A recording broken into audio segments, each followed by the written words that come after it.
Halo semuanya, kembali lagi dengan Bapak dalam kegiatan belajar dari rumah. Hari ini kita akan belajar muatan pelajaran SBDP mengenai properti tari dan unsur seni tari. Ini dua bahasan yang berbeda ya, dan akan Bapak bahas dalam kesempatan hari ini. Jadi mari perhatikan dengan baik. Yang pertama yang akan Bapak bahas adalah properti tari. Apa yang dimaksud dengan properti tari? Properti tari adalah semua perlengkapan yang digunakan penari saat menari.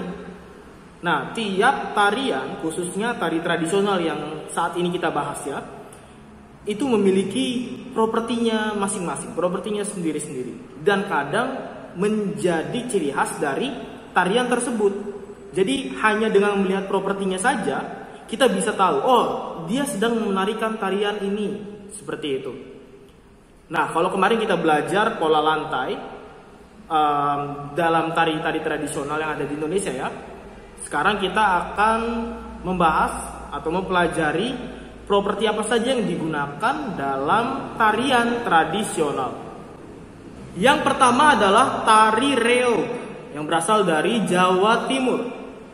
Salah satu properti khas dari tarian ini adalah topeng kepala singa atau topeng berbentuk singa ya.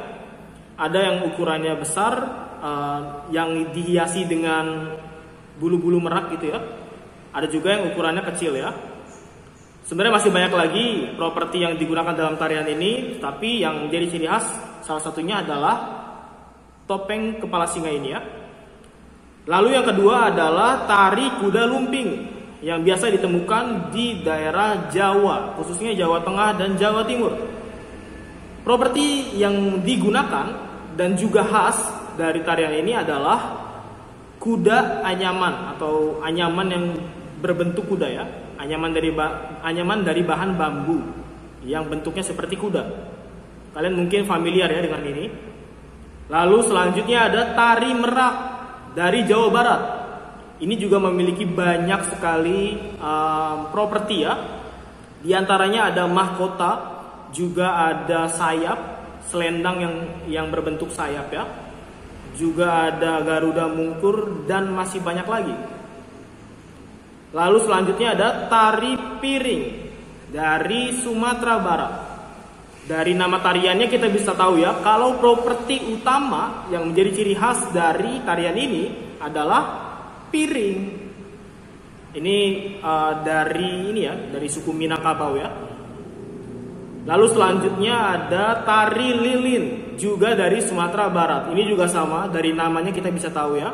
Properti utamanya adalah lilin. Yang lainnya ada tari pendet dari Bali. Nah, tarian ini memiliki properti utama berupa bokor. Disebutnya bokor ya. Bokor ini adalah semacam nampan kecil atau wadah kecil ya, yang isinya bunga atau dihias bunga-bunga seperti itu ya. Lalu ada lagi tari pakarena dari Sulawesi Selatan. Ini sudah pernah dibahas ya. Properti utamanya adalah kipas. Lalu tari baksa kembang dari Kalimantan Selatan. Nah, ini memiliki properti utama berupa rangkaian bunga. Dan masih banyak lagi tari tradisional yang menggunakan properti yang khas ya. Bapak tidak bisa sebutkan semua karena banyak sekali. Kalian bisa coba cari di internet ya kalau kalian masih penasaran atau kalian belum puas. Karena tiap tarian itu memiliki properti yang unik ya, yang berbeda. Jadi bisa menambah wawasan kalian. Kalau misalnya kalian pergi ke suatu daerah ya, oh ini saya tahu, ini tarian ini misalnya. Jadi jangan malas untuk mencari tahu ya. Itu tadi pembahasan mengenai properti tari. Sekarang kita akan lanjutkan ke pembahasan yang selanjutnya, yaitu unsur seni tari. Tarian atau seni tari secara umum itu terdiri dari beberapa unsur. Ada unsur utama, ada unsur tambahan ya. Unsur utamanya ini terdiri dari unsur yang namanya wiraga. lalu ada lagi wirama, juga ada lagi wirasa. 3 unsur ini adalah unsur utama dalam sebuah tarian, apapun tariannya ya. Unsur-unsur tambahannya juga masih ada lagi, masih banyak ya. Pertama Bapak akan jelaskan dulu dari unsur utamanya. Unsur utama dalam seni tari, di antaranya ada wiraga atau gerakan. Artinya seni tari harus menonjolkan gerakan tubuh yang dinamis, ritmis, dan estetis. Jadi tidak hanya gerak saja, tetapi juga mengandalkan keindahan ya, atau mengutamakan keindahan. Nah, gerakan dalam tari itu dibagi menjadi 2 jenis. Ada yang namanya gerak biasa atau gerak murni. Nah, gerak biasa atau gerak murni ini adalah gerak dalam tarian yang tidak memiliki maksud atau makna tertentu. Dan yang lainnya ada gerak maknawi, adalah gerak dalam tarian yang memiliki makna atau arti tertentu. Mungkin kalian yang pernah menonton tari ini pernah melihat ya, ada gerakan-gerakan yang memiliki arti.